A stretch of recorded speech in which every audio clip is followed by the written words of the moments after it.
Assalamualaikum warahmatullahi wabarakatuh. Bertemu lagi dengan saya Muhammad Aris. Kali ini kita membahas tentang topik tema kerangka karangan. Sebelumnya, harap yang belum subscribe harap subscribe dan like, share jika video ini bermanfaat. Baik, topik berasal dari bahasa Yunani yaitu topoi yang berarti tempat dalam tulis menulis, berarti pokok pembicaraan atau sesuatu yang menjadi landasan penulisan suatu artikel. Topik juga bisa diartikan sebagai pokok pembicaraan atau pokok permasalahan. Jadi topik adalah pokok permasalahan ya, yang kemudian disusul dengan ciri-ciri topik. Yang pertama, topik harus menarik perhatian pembaca sehingga mampu menimbulkan rasa keingintahuan pembaca. B. Mencakup total isi cerita atau tidak boleh menyimpang. C. Harus sesuatu yang nyata, tidak boleh mengada-ngada ya. D. Topik tidak boleh mengambil bentuk kalimat atau frasa yang panjang, hanya simple saja, tapi berbentuk kata yang singkat. Jadi frasa itu nyambung-menyambung, hanya boleh merupakan satu frasa saja atau terdiri dari 2 kata atau 3 kata. Ya, selanjutnya manfaat topik. Manfaat topik yaitu A. Dapat dipahami secara langsung dalam isi karangan tersebut. B. Dapat memahami total maksud dalam isi karangan. Dan C. Dapat melihat informasi penting ya.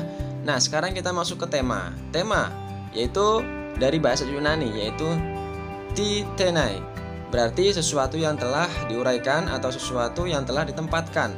Tema merupakan masalah utama yang terwujud oleh seorang pengarang dalam sebuah karya sastra ya. Di sini seperti cerpen, novel, atau suatu karya tulis. Tema juga dapat dikatakan sebagai gagasan pokok atau ide dalam membuat suatu tulisan. Penetapan tema sebelum dimulai sangat penting untuk yang baru ditulis secara teratur dan jelas sehingga isi karangan tidak menyimpang dari tujuan yang telah ditetapkan. Jadi tema itu merupakan pokok permasalahan yang teman-teman sebelum menulis kerangka-karangan ya. Jadi itu. Ya, sekarang ciri-ciri tema. Yang pertama, dalam novel dan cerpen, tema biasanya dapat dilihat dari masalah yang dikemukakan. B. Tema juga dapat dilihat melalui cara-cara watak itu bertentangan satu sama lain. Bagaimana cerita?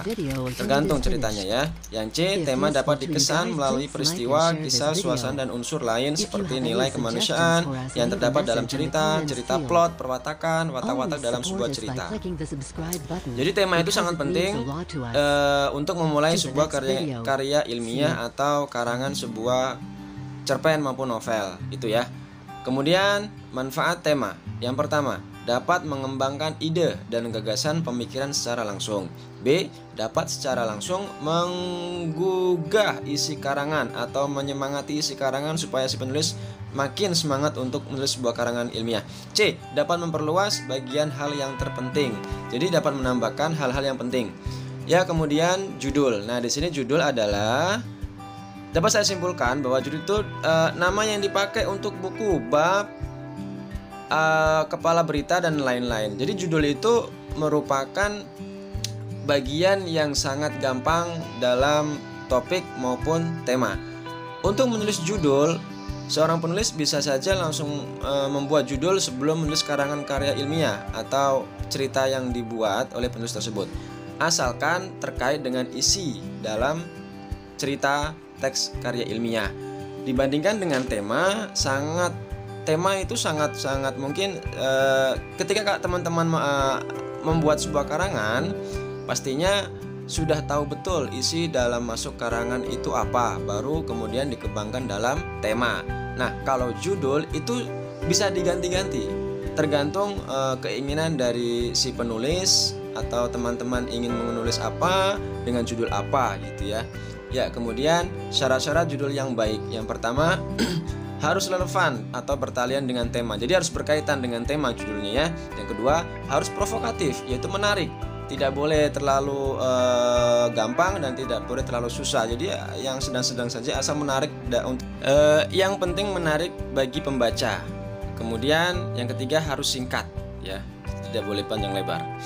Kemudian yang terakhir yaitu kerangka karangan. Di sini kerangka karangan adalah rencana teratur tentang pembagian dan penyusunan gagasan. Fungsi utama kerangka karangan adalah pembantuan hubungan antara gagasan-gagasan yang ada. Melalui kerangka karangan, pengarang dapat melihat kelemahan dan kelebihan dalam perencanaan sebuah karya tulis ilmiah. Setelah menulis, kerangka karangan mengandung rencana kerja bagaimana menyusun karangan. Kerangka akan membantu penulis menggarap karangan yang logis dan teratur. Jadi kerangka karangan itu sebuah acuan atau sub-sub yang ingin diceritakan dalam sebuah karya ilmiah itu apa. Tanpa sebuah kerangka karangan, mustahil karya ilmiah itu akan terbentuk. Kemudian manfaat kerangka karangan. Yang pertama, mempermudah pembahasan tulisan. Yang kedua, menghindari isi tulisan keluar dari tujuan awal. Yang ketiga, menghindari penganggapan topik sampai 2 kali atau lebih. Jadi hanya satu ke topik saja ya, tidak boleh lebih dari 1. Yang D atau yang keempat, memudahkan penulis mencari materi tambahan. Yang kelima, menjamin penulis bersifat konseptual atau menyeluruh dan terarah, tidak boleh belak-belok. Yang ke F, mempermudah penulis mencapai klimaks yang berbeda-beda. Dengan kerangka karangan disimpulkan bahwa penulis bisa menyusun tulisannya sesuai butir-butir bahasan yang ada dalam kerangka tersebut. Kerangka karangan merupakan miniatur dan sebuah karangan atau sebuah miniatur karangan yang ingin dicapai dari penulis tersebut dan mengecualikan hal-hal yang tidak perlu ditulis. Itu aja. Dan syarat-syarat kerangka karangan yang baik ya di sini adalah yang pertama, harus dimengerti ya. Pengungkapan maksudnya harus jelas. Jadi harus jelas tujuan menulis itu apa dan isi dari sebuah yang disampaikan untuk pembaca itu apa. Kemudian tiap unit dalam kerangka karangan hanya mengandung satu gagasan, tidak boleh lebih. Yang ketiga, pokok-pokok bahasanya harus jelas. Nah, sekarang saya perlu contohkan posisi topik, tema, judul, dan kerangka karangan itu seperti apa. Yang pertama, topik. Contohnya di sini adalah produksi batu bara. Temanya adalah usaha peningkatan produksi batu bara di Umbilin dengan menggunakan alat-alat yang modern dan sistem kerja yang efisien. Kemudian judulnya yaitu upaya peningkatan produksi batu bara di Umbilin dengan modernisasi dan efisiensi. Contoh kedua adalah contoh kerangka karangan berjudul berkebun. Judulnya karangan adalah berkebun. Udah itu aja, satu, berkebun. Topik-topiknya, perlunya pemanfaatan lahan produksi berkebun, menambah pendapatan berkebun, memerlukan pengetahuan proses berkebun. Jadi intinya antara topik, tema, dan judul itu harus berkaitan. Kalau topik dapat dibentuk dengan mudah, sedangkan tema harus mengulas semua isi dalam karangan terlebih dahulu, baru teman-teman bisa menyimpulkan temanya itu apa. Kemudian judulnya juga bisa segampang yang kita pikirkan terkait dengan kerangka karangan tersebut. Jadi, jika teman-teman giat membaca, tentunya ada beberapa hal yang dikuasai, baik wawasan maupun edukasi. Dengan kerangka karangan, teman-teman mudah-mudahan dapat membuat karya ilmiah sendiri ke depannya. Karena memang ketika anak-anak mencoba giat menulis dan apalagi membaca, tentunya mempunyai wawasan yang luas, tidak akan merugikan siapapun dan akan membanggakan diri anak-anak semuanya atau teman-teman semuanya. Baik, jangan lupa subscribe, saya ingatkan, dan share serta bunyikan lonceng di notifikasinya supaya update pembelajaran video dari saya.